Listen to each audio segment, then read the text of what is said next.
je vous retrouve aujourd'hui pour parler d'une série de romances. Et mon fauteuil jaune est pour une fois fort approprié puisque il va vachement bien quand même avec les couleurs utilisées pour Briar University avec leur magnifique dos jaune, comme le fauteuil merveilleux. Oui, ici je veux vous parler de la saga Briar University. Je n'ai que les 3 premiers tomes en papier puisque je me suis pris le 4e en numérique, donc je ne pourrais pas vous le montrer physiquement. Et je les ai bouffés d'un coup, donc cette vidéo va servir et à parler de Briar University et à parler du fait que j'ai décidé maintenant, parce que je crois pas vous en avoir parlé outre mesure, d'arrêter de lire les tomes un par un, de tout oublier, d'être perdue, d'être embêtée parce que je suis perdue, mais plutôt de tous me les faire d'un coup. Donc, on va commencer par cette petite dimension parce que ça ira plutôt vite. Le truc c'est que, comme beaucoup d'entre nous, parce que je pense qu'on est très nombreuses et nombreux à faire ça, je lisais les livres plus ou moins à leur sortie, mais en tout cas je n'enchaînais pas les tomes d'une même série, et ça fait qu'au bout d'un moment, comme je mettais 3 plombs entre chaque tome, j'étais du père. Ce qui est assez pénible, même dans les romances, c'est moins important dans les romances, mais même dans les romances, parce que t'es en mode, on me parle de machin et de bidule, et de leur romance et de machin, mais j'ai oublié, moi je ne sais plus. Autant les romances c'est moins grave si vous oubliez, mais en même temps moi j'oublie beaucoup plus vite les romances, parce que c'est un peu plus bateau. Vous voyez, il n'y a pas des retournements de situation incroyables en règle générale, et quand il y en a 1, 2 peut-être, pas 10, contrairement à la fantasy ou d'autres livres de l'imaginaire. Bref.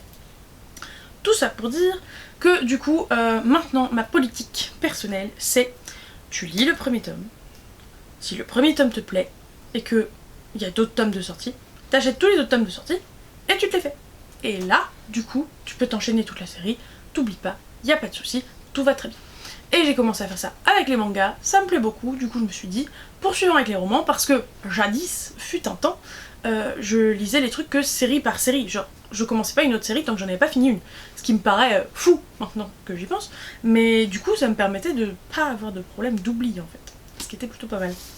Donc là, écoutez, c'est ce que j'ai fait, c'est ce que j'ai décidé de faire, et je vais m'y tenir parce que ça me plaît beaucoup comme je le disais. Donc maintenant, revenons à Briar. Déjà, je vais répondre à une question importante et cruciale que moi-même je me suis posée avant de me lancer dedans, et que j'ai posée à Laurine, même si Laurine n'était pas sûre à 100% parce que c'était pas son cas. Bref. Peut-on lire Briar University, Dale Kennedy aux éditions Hugo Roman, je suis même pas sûre de l'avoir dit, sans avoir lu Campus Drivers?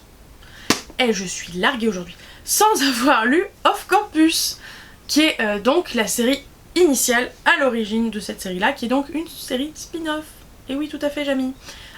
Donc c'est une série spin-off d'Off Campus. Off Campus, j'ai pas le pitch de base du premier tome. Je peux juste vous dire que dans Off Campus, c'est une romance universitaire avec des mecs qui font du hockey. Et que d'un tome à l'autre, on suit les mêmes membres d'une équipe de hockey. Si j'ai bien suivi. Ici, dans ce premier tome, on suit la sœur d'un de ces membres du groupe de hockey. Voilà. La petite sœur qui rentre dans la même université. Et après, là, on suit... Tome 2, on suit la meilleure pote de la petite sœur en question. Et tome 3, c'est quoi toi ton lien avec déjà? Là la nana elle a pas un lien vraiment à proprement parler, mais en fait elle se met à sortir avec un des membres de l'équipe de hockey. Et du coup on reste sur les mecs de l'équipe de hockey dans les autres tomes. Donc bon, bref, vous avez compris l'idée globale des liens entre les tomes quoi. Mais du coup voilà, c'est la thématique. On reste sur du ok, universitaire, dans la même université, mais en fait la génération des off-campus est partie parce qu'ils ont grandi, évolué, tout ce que vous voulez dans ce genre là. J'aimerais bien pouvoir les coller genre là, mais ça tiendra jamais de la vie. Tant pis, pas dit que je vous les tienne l'intégralité de la vidéo parce qu'au bout d'un moment j'aurai la flemme. Voilà, faut dire les choses. Donc, répondant à la question tout de même, on peut complètement les lire indépendamment, il n'y a pas de souci. Ça reste de la romance. En général, les spin-offs de romance, c'est fait pour être lu indépendamment. Les spin-offs, en règle générale, c'est fait pour être lu indépendamment, donc il n'y a pas de souci avec cela. Cependant, prenez des micro-pincettes si c'est susceptible de vous gêner. Dans le premier tome, on évoque plein de prénoms, plein de gens, et on sent clairement qu'on est censé savoir qui c'est. Moi, je savais pas qui c'était. Et franchement, ça va pas changer tant de choses que ça. Je pense que c'est plus des espèces de clins d'œil pour si vous avez lu les précédents, enfin les Off Campus, mais si vous les avez pas lus, c'est pas un drame. Je pense que ça fait la même impression si vous commencez les Campus Drivers à partir du tome 4, parce que 4 et 5 c'est la deuxième génération de Campus Drivers, et du coup on est censé connaître les premiers, mais on va quasiment pas les croiser, donc c'est pas un drame si vous les avez pas lus. Mais bon, donc vous pouvez les lire indépendamment. y a pas de souci. La preuve, j'ai lu les 4 tomes, je me suis pas dit ah non mais je vais lire que le premier parce que je sens que je ferais mieux de lire Off Campus d'abord. Non, vous pouvez le faire. Cependant, effectivement, si vous aimez tout comprendre, tout savoir et être parfaitement voilà, calé dans les clous, ce que j'aime faire d'habitude, Off Campus c'est mieux d'abord. Mais on peut s'en passer. Bref, donc, comme je les ai lus d'affilée, eh bien je vais vous faire un update saga, vous êtes là pour ça, et ça fait 5 minutes que vous attendez que ça arrive, et c'est toujours pas le cas. Parce que, comme je les ai lus d'affilée, je saurais plus trop faire la distinction entre chaque. Même s'il y a une romance dans chaque, évidemment. On va commencer par 2 petits bémols, points négatifs, dites comme vous voulez. Je n'avais plus ce problème depuis une éternité puisque je n'enchaînais plus les séries. Mais là le problème c'est que les trucs trop récurrents dans les tomes, bah en fait comme je l'ai pas espacé avec d'autres tomes, bah, je m'en rends compte tout de suite. Donc il y a 2-3 mots, 2-3 comment dire, formulations, expressions qui revenaient 3-4 fois par tome, et du coup, avoir lu les 4 tomes d'affilée avec 3-4 itérations à chaque fois, bah j'en suis arrivée à une dizaine, quinzaine de fois où je lisais ces trucs-là en 4 tomes, et ça m'a un peu gonflé. Ces trucs-là étant des mots du style, le mot que tard, que franchement j'ai rarement vu dans un bouquin, que j'ai vu au moins 2-3 fois par tome quoi.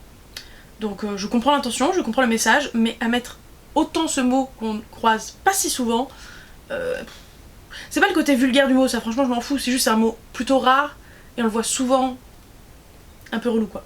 Et je sais qu'il y avait d'autres trucs mais c'est vraiment le que tard qui m'est resté en tête.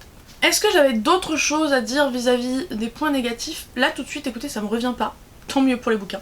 Grâce à ces bouquins aussi je peux vous dire que les gros bouquins en romance ne me font plus peur, voilà. Le premier tome il faisait 500 pages, je les ai bouffés à une allure vertigineuse. Le deuxième est plutôt sur 550, 560, même chose, je l'ai dévoré. Le troisième est un peu plus petit je crois. Non, 540.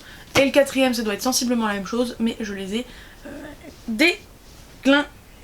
Voilà. Donc ouais, maintenant les gros bouquins de romance ne me font absolument plus peur.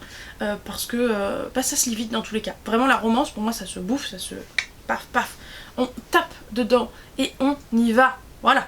On y va vite, c'est efficace, bref, la romance, ça se lit vite. Donc on peut bien évidemment mettre ça dans les points positifs, je les ai absolument dévorés, voilà, ils se sont lus très très rapidement. J'ai été ravie d'enchaîner les tomes pour rester vraiment dans ce mood de romance adulte.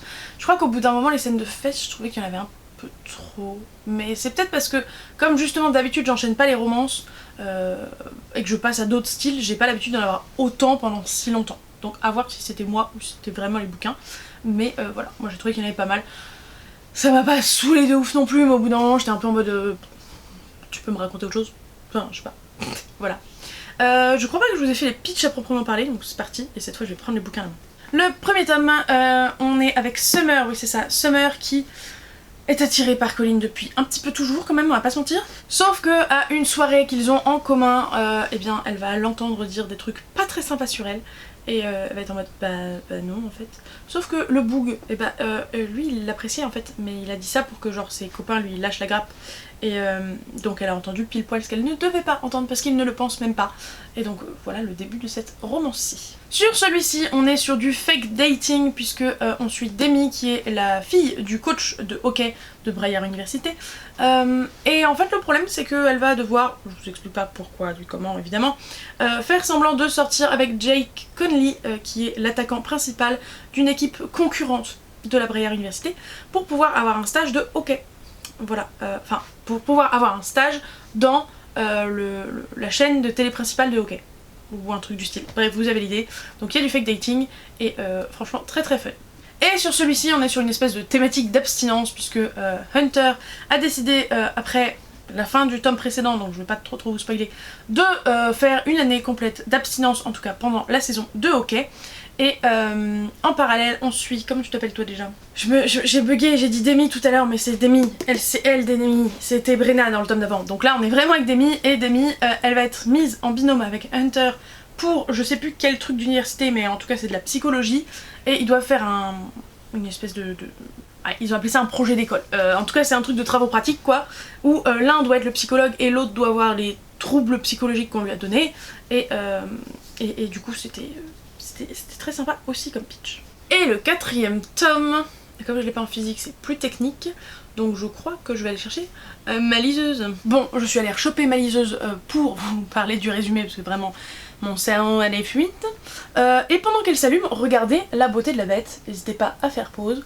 Elle est absolument sublime. J'ai évidemment collé tous ces stickers à la mano. Et j'aime tellement toutes les artistes que j'ai mis derrière. Bref, ces stickers sont incroyables. Sur ce, ah oui, mais oui, tout à fait, ça me revient. Et par contre, je cuis les gars, le sens du sacrifice que j'ai pour vous là, vous imaginez même pas. Donc, braves gens, le 4e tome, c'est sur Taylor qui est biologiquement surpoids entre guillemets, enfin bref, elle a plus de kilos que les autres. Et elle est dans une sororité et on lui en fait baver parce que elles sont toutes comme ça, elles sont blondes et... Bref, je pense que vous avez parfaitement ce stéréotype. Bref, et une nana qui clairement n'est pas sa copine va lui lancer le défi d'aller parler au plus gros beau gosse de la soirée. Elle va être en mode bah j'y vais, mais genre pas juste d'aller lui parler, genre elle la met au défi de coucher avec ou je sais plus exactement. Et elle va aller le voir en mode terrifiée, genre au secours. Et elle lui dit je t'en supplie suis-moi, pose pas de questions, je t'expliquerai après si tu veux, mais là pour l'instant suis-moi. Et donc il rentre dans la chambre, je vous explique le premier chapitre, hein, c'est tout, je vous jure.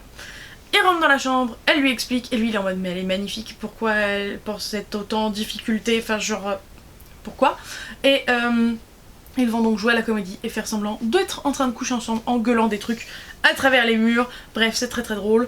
Et donc forcément, fake dating qui se poursuit un petit peu sur le tome pour foutre le seum à la nana en fait. Voilà, bien fait.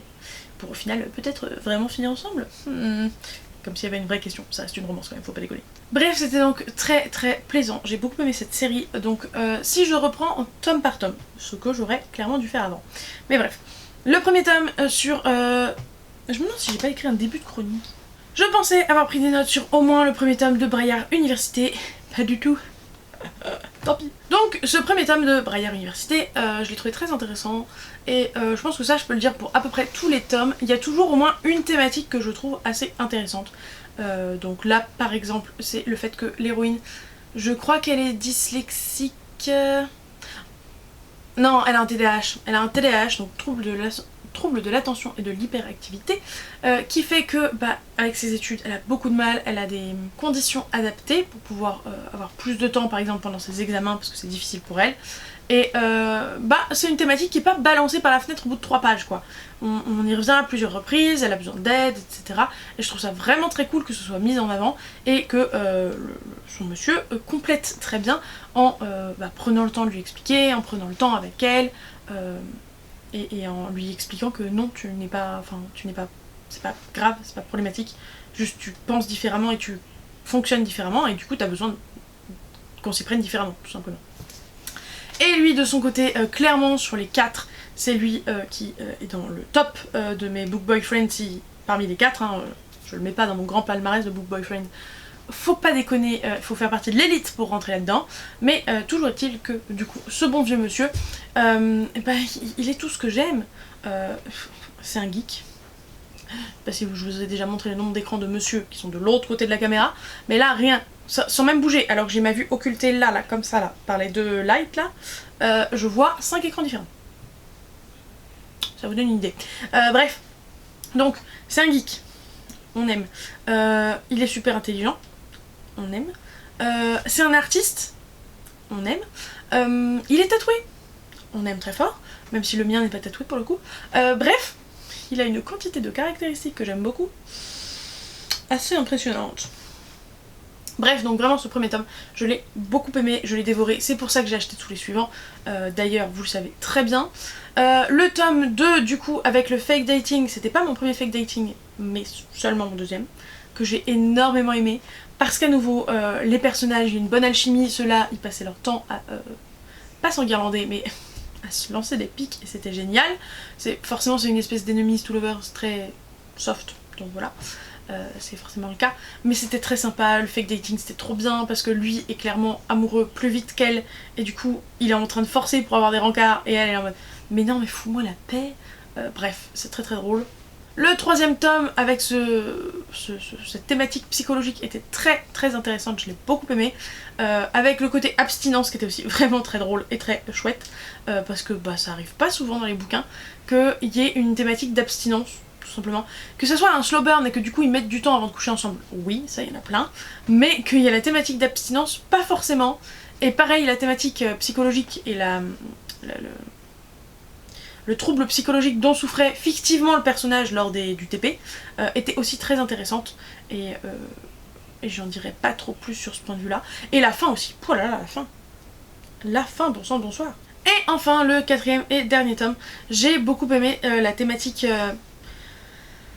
de la grossophobie, oui et non, parce que de la manière dont elle est décrite, pour moi, elle est pas non plus avec 100 kilos en trop, quoi. Enfin, elle a genre 7-8 kilos en trop. Bref. Mais en tout cas, elle est pas archi ronde, mais il y a quand même ce côté, oui, tu n'es pas comme ça, contrairement à l'intégralité de ta sororité, mais en fait, bah, il y en a qui préfèrent autre chose. Genre, il y a des formes et des corps pour tout le monde, qui plaisent à tout le monde. Tu seras pas, parce que t'as 4 kilos en trop, la meuf grosse que tout le monde déteste et tout le monde trouve moche. Non, non, non, non, non. Il y a des gens qui aiment les femmes plus en chair, comme on dit. Je déteste cette formulation, mais vous avez compris ce que je veux dire. Bref. Et là, c'est le cas de notre héros, et donc c'est très chouette parce qu'il passe son temps à lui dire « Meuf, tu es belle. Arrête de croire que tu n'es pas parfaite, que tu n'es pas bien, tu es parfaite pour moi. Arrête de dire des conneries, arrête de dire des conneries. » Voilà. Et c'est pas juste on te le dit une fois au début et après la meuf, s'en fout un peu qu'elle est grosse. Elle a quand même des complexes vis-à-vis de ça, elle a quand même du mal vis-à-vis de ça. Ça sera pas au niveau d'Esther Parmentier, qui elle ramène ses bourrelets dans la douche, mais c'est quand même plutôt mis en avant. Et lui de son côté... Ah oui, le quatrième tome, c'est quand même le tome que j'ai le moins aimé à cause d'une problématique que je ne peux pas vous donner, qui arrive à partir de... La moitié, 2/3 du bouquin, je saurais pas vous dire, c'est un truc plutôt fréquent, c'est un style de romance presque, mais moi j'aime pas trop ça, voilà. Sauf que là, bah forcément on n'était pas prévenu avant, donc je ne pouvais pas anticiper. Et dans tous les cas, ça restait le dernier tome de la série, donc je l'aurais lu. Mais bon, ça m'enjaillait moins que les autres, on va dire ça comme ça. Mais de toute façon on l'apprend qu'à la moitié du tome, donc j'aurais pas pu l'esquiver dans tous les cas. Donc ça c'est le truc numéro 1 qui m'a moins plu. Et le truc numéro 2 qui m'a moins plu sur ce quatrième tome, c'est qu'il va y avoir un petit peu cette trope de on s'est séparés à cause d'incompréhension, puis on se remet ensemble, puis re-incompréhension, puis... Enfin... J'aime pas ça, j'aime pas ça. C'est le fameux truc de je te repousse pour ton bien, mais je te dis pas que je te repousse pour ton bien, je te dis juste que je veux plus de toi. J'aime pas ça. Genre, si vraiment tu veux plus de la meuf ou du mec parce que tu veux le ou la protéger d'un truc, soit, mais dis-le lui. Comme ça la personne peut prendre la décision d'elle-même.